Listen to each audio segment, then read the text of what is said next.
name is Paul Hellyer, and I am a former Minister of National Defence for Canada.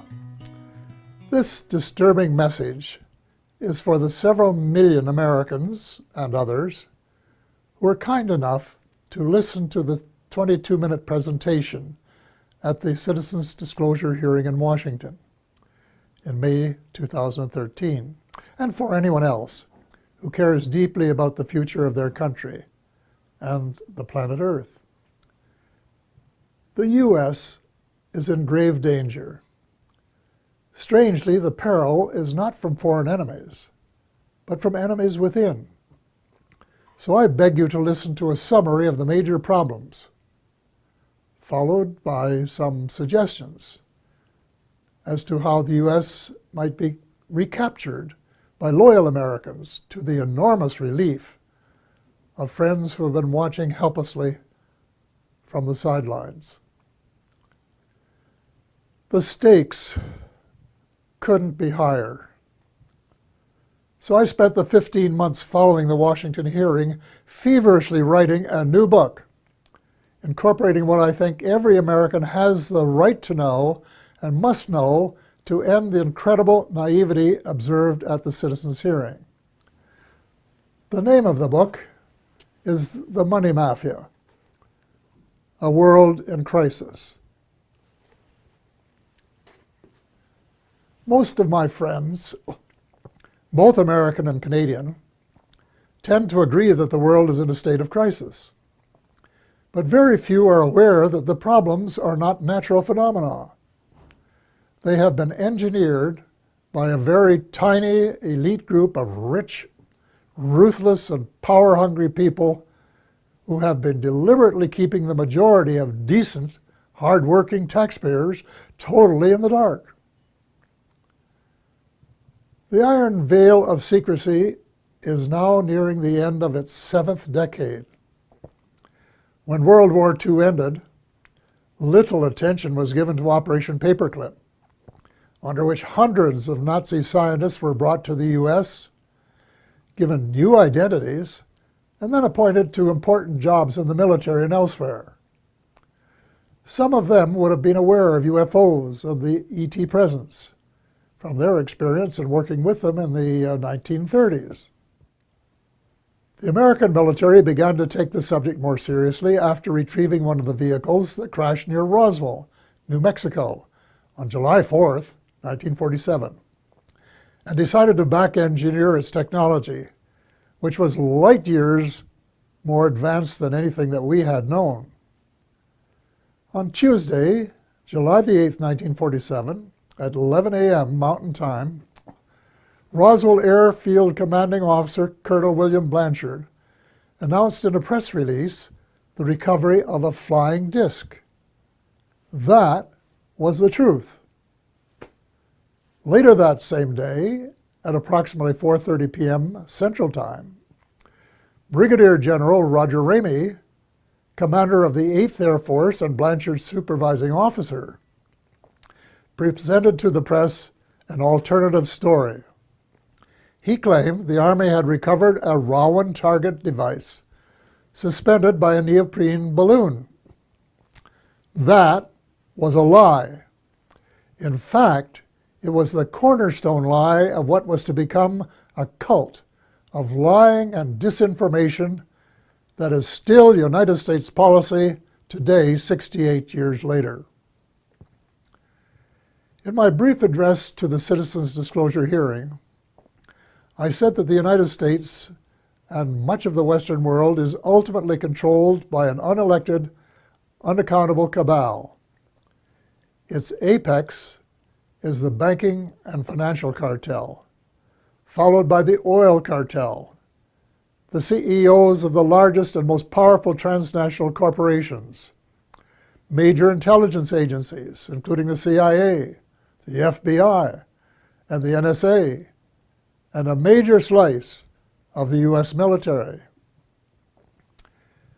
Their collective power and influence is incalculable, and it is their plan for the U.S. and the rest of us that is so alarming. Their plan is an empire greater in size and power than any empire before it, They call this the New World Order, which, ironically, is the same name Hitler used for the smaller empire he imagined. One sure thing, the New World Order will end all pretense of government of, by, and for the people. It will be a dictatorship of, by, and for a small minority of the rich and privileged elite. Much of its power lies in the privately owned banking system. Why monarchs and politicians allowed a private cartel to become the monopoly supplier of new money, we will never know. But this power is almost absolute and can determine the fate of nations and their people. A system where nearly all money is created as debt, and debt that has to be repaid with interest, but where no one creates any money with which to pay the interest, is a dead end that leaves debtors with no alternative but to borrow the money to pay the interest and go deeper and deeper into debt. It's so wildly absurd that a grade 10 student would only need a few minutes to recognize it as one giant Ponzi scheme. Banks can invest $5 million and leverage it to create $100 million in loans that have to be repaid with interest. In effect, they skim 95% off the top of every loan. That is the reason I call them the money mafia. Monetary reform is the most urgent of all essential reforms, and my book contains a specific formula that the brave Occupy Wall Street protesters could have used to advantage when asked, "But what do you suggest?" What they lacked was the answer to that question. If about 99% of the population don't understand a deception that has been responsible for the Great Depression of the 1930s, the terrible recessions of 1981-82, 1991, and the Great Recession of the 21st century, it's not too difficult to understand why there are so many skeptics about UFOs and their occupants, even though several species have been visiting planet Earth for thousands of years. The crashes near Roswell, New Mexico, that I referred to earlier, were, in a sense, watershed events. In Canada, Wilbert Smith, a senior officer in our Federal Department of Transport, of which I later became minister, wrote a top-secret memorandum to his boss based on information he had received during a visit to our embassy in Washington. The memo, dated November 21st, 1950, read in part as follows. A. The matter is the most highly classified subject in the United States, rating higher even than the H-bomb. B. Flying saucers exist. C. Their modus operandi is unknown, but concentrated effort is being made by a small group headed by Dr. Vannevar Bush.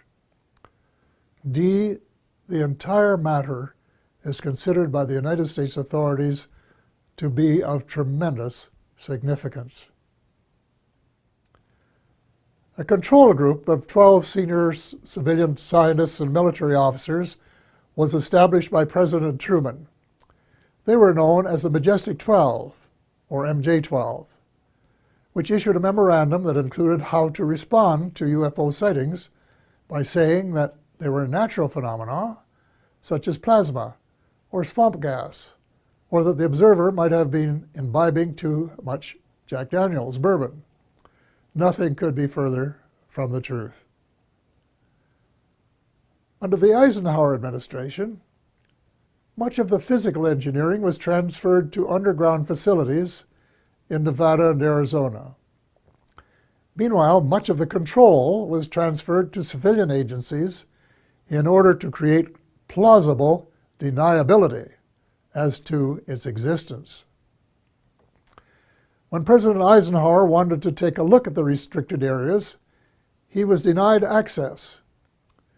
It was only when he threatened to send in the First Army that it was agreed that he could send 3 confidants to look at the secret areas 51 and S4. They reported that the Roswell vehicle was indeed being back-engineered by United States forces. President Eisenhower was so distressed by the situation that he included in his farewell address to the nation that his fellow Americans should beware of the military-industrial complex, which, according to one witness, was his way of saying that the ET file had fallen into the wrong hands. Indeed it had. It was under the control of the military-industrial complex, otherwise known as the financial, intelligence, and military wing of the all-pervasive cabal, which has seized control of the United States and much of the balance of the world. Beginning with Eisenhower, not one of the presidents of the United States has been given completely honest advice by his civil, military, and intelligence advisors, nor fully briefed on the ET presence and technology. The military-industrial complex adopted a strategy of perpetual warfare to enhance its own power and profit. It is inconceivable that this plan was discussed and approved in advance by any American president. Wernher von Braun, the German rocket scientist who came to the U.S. at the end of World War II, told my friend Dr. Carol Rosen, who worked with him, that they, the military-industrial complex, in order to maintain perpetual war, had to have an enemy. First, it will be the communists, he said. Then it will be the terrorists. And finally, it will be the ETs. So far, the plan has been unfolding exactly as forecast. The cabal, sometimes referred to as the shadow government, has been in control. When Sarah McClendon, veteran White House reporter, asked President Bill Clinton why he didn't do something about UFO disclosure, Clinton replied, and I quote, "Sarah, there's a government inside the government, and I don't control it." End of quote. Imagine the President of the United States and Commander-in-Chief of the Armed Forces isn't cleared to know what his troops are doing. Well, with the end of the Cold War, the Pentagon wrote a new defense plan, popularly known as a project for the new American century. It was very far-reaching and involved conquest of much of the world by financial or military means, whichever was easiest. The document, which very few people were aware of, admitted that it was so far-reaching that it might be too much for Americans to swallow in the absence of some catastrophic and catalyzing event like a new Pearl Harbor.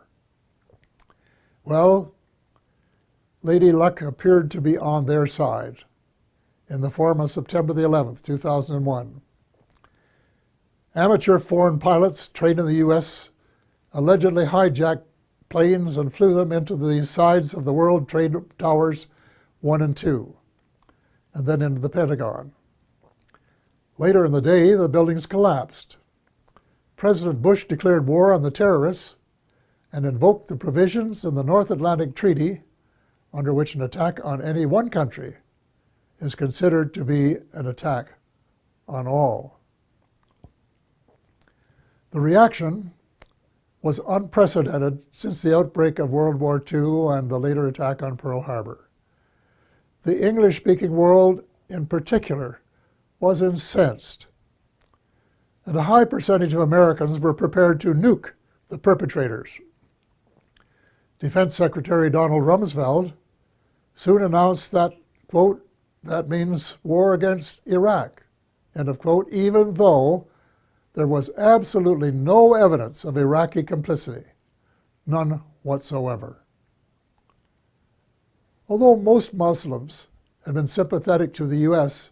in the immediate aftermath of 9/11, as soon as the bombs started dropping on Baghdad, moderate Muslims by the thousand were so outraged and overcome by hate that they opted for a terrorist response. From that day on, it would be difficult to find a terrorist who did not have "Made in the USA" etched on his or her soul. Now, more than a decade later, the situation becomes even darker as the truth about 9/11 begins to emerge from the burial ground of a controlled press. We find that high officials in the George W. Bush administration knew of the attack weeks in advance and made no effort to prevent it. On the contrary, the evidence points to complicity when we find that not just 2, nor 3 buildings collapsed, nor 4, nor 5, nor 6, but 7. Some, if not all, had been rigged for controlled demolition. But that isn't all. A new weapon of mass destruction was used that reduced the concrete and steel to dust before it reached the ground. If you have any doubts about this, get a copy of Dr. Judy Wood's book entitled "Where Did the Towers Go?" 500 pages of meticulous evidence. The unfolding story reveals the greatest mass deception in history, with the most universally negative consequences. Far more important than the long lineups for security checks at airports. We have been stripped of our civil rights one by one, including, I regret to say, habeas corpus, reversing 800 years of progress. Country was set against country, religion against religion. Words like peace and negotiated settlement, which had been possibilities before 9/11, were lost in the jungle of lies. The cabal, also known as the military-industrial complex, was not interested in a just settlement. It wanted perpetual war, and that was what its heinous deception achieved. It also robbed the once great United States of America of its last vestige of moral leadership. Worse, by invoking NATO, it transformed a defense alliance into a US-led task force. And by recruiting former countries from the Soviet Union, an obvious provocation to Russia, it has managed to create rumblings of a new Cold War. The danger lies in the fact that the New World Order is not limited to old boundaries and concepts of empire, and we seem hell-bent toward a third world war. Horrible beyond human imagination. It must not be allowed to happen. Almost every president since Eisenhower has been under the control of the cabal, and President Obama, regrettably, has been no exception. Before he was sworn in as a new president, I saw a picture of his economic advisors, and I said, uh-oh, the same old gang who permitted the Bush recession. Nothing will change. Then when the president persuaded innocent allies to join in a second unwinnable war in Iraq, and a senior U.S. military commander confirmed that it would take several years to win, it was obvious that President Obama was playing the military-industrial alliance game, and that it would be the only winner. Extreme Islam is an ideology, and it can't be killed by smart bombs. Most ISIS recruits begin as young idealists who are repelled by the way the world is being run and are looking for a better way. any effective strategy must be to win their hearts and minds, and not just to kill them and make them martyrs to a cause. Step number 1 is to convince President Obama that the policies of his predecessor benefit no one but the arms manufacturers. So all non-Muslim members of the coalition should withdraw from the war against the Islamic State and begin to reverse all of the wrongs committed by the West in recent years. Hate him or love him, President Obama is the only person in the world with the power to lead a penitent United States and its misled allies in the moral and spiritual revolution essential for a world of peace and justice, where the human species has a fighting chance to survive. The transformation has to be reversible before the next U.S. presidential election, which could be the point of no return. Ultimately, the Muslims must be allowed to settle their own problems. Before 9/11, Iraq was a Sunni dictatorship that treated its Shia brothers and sisters badly. The U.S. deposed Saddam Hussein and established a new Shia majority that treated its Sunni minority unfairly. The seeds of further conflict were born. The Muslims must resolve their age-long differences as Christians and of different denominations have recently been able to do. Perhaps the United Nations might be invited by the Muslims to convene a meeting of both temporal and religious leaders in search of a better way of settling grievances and differences. Meanwhile, it's time that all the Abrahamic religions, Christianity, Judaism, and Islam, kissed and made up. I was in my 80s before I knew that Allah was my God. My guess is that the majority of Christians are equally ill-informed. And the Israelites should start treating Palestinians as the blood brothers that they really are, instead of as inferior beings. It is wise to remember that the original covenant with the Creator applied to all of Abraham's children, and not just to the favored few. The bottom line is that the use of drones, suicide bombs, and crushing military superiority on the part of Christians, Muslims, and Jews are all prohibited by their holy books.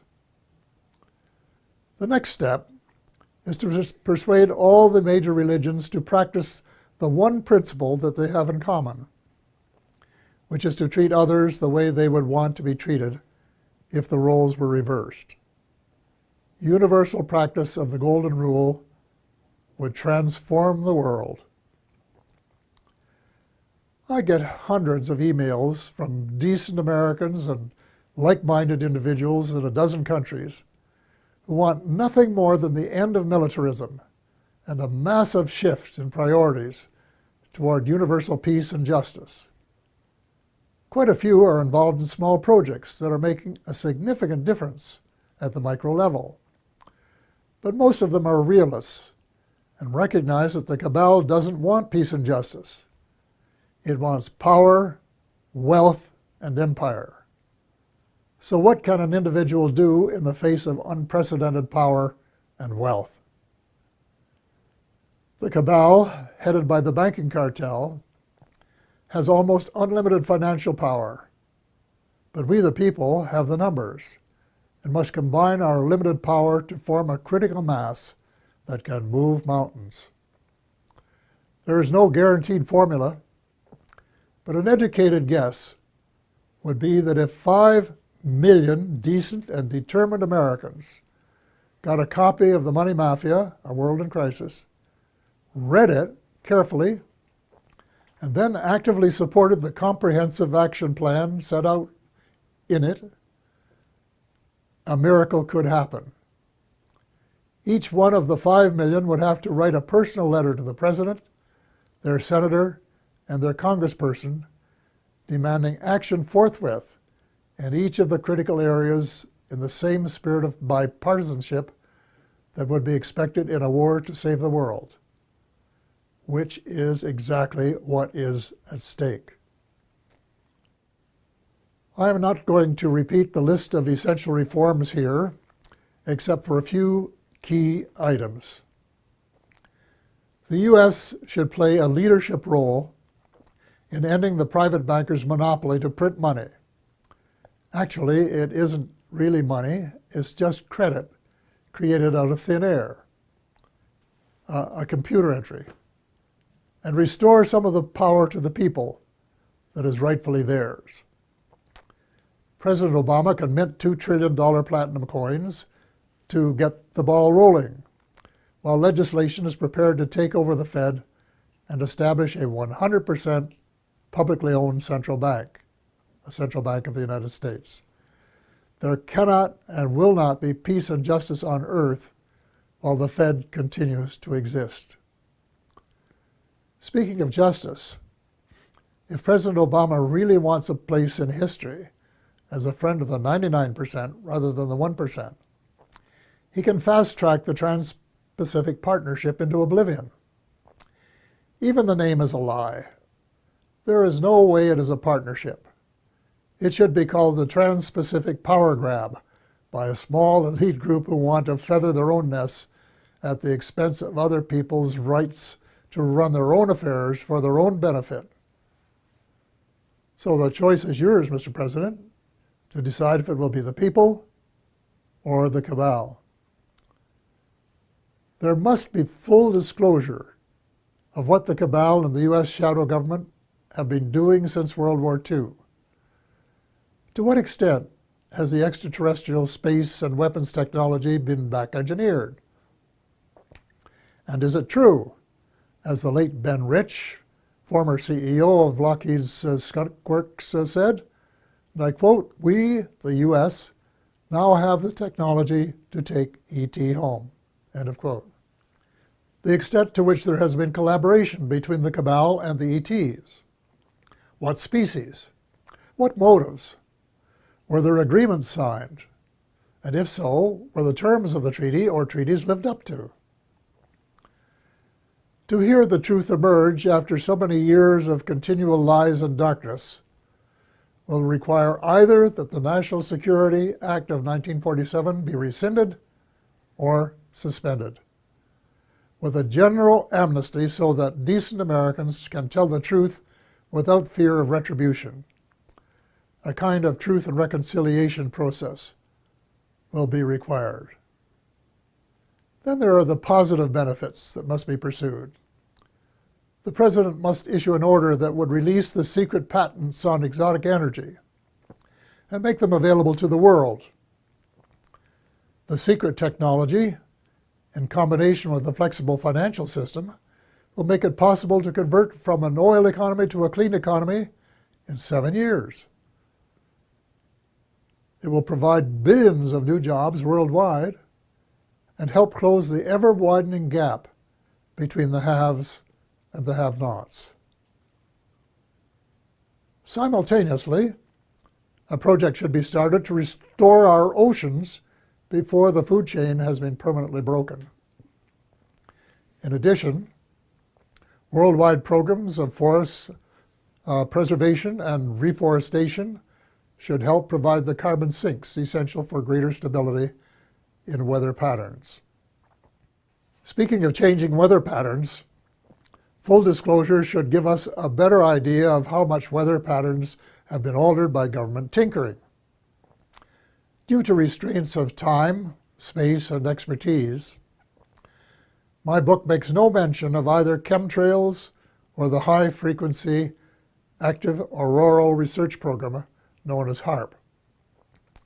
But from what I have heard and read from credible informants, I would say that they are Satan's illegitimate Siamese twins of death and destruction. If so, they should be terminated at once and relegated to the netherworld from which they came. And before the people of the world become aware and launch a $10 or $20 trillion class action suit against the United States Air Force, its contractors, associates, and suppliers.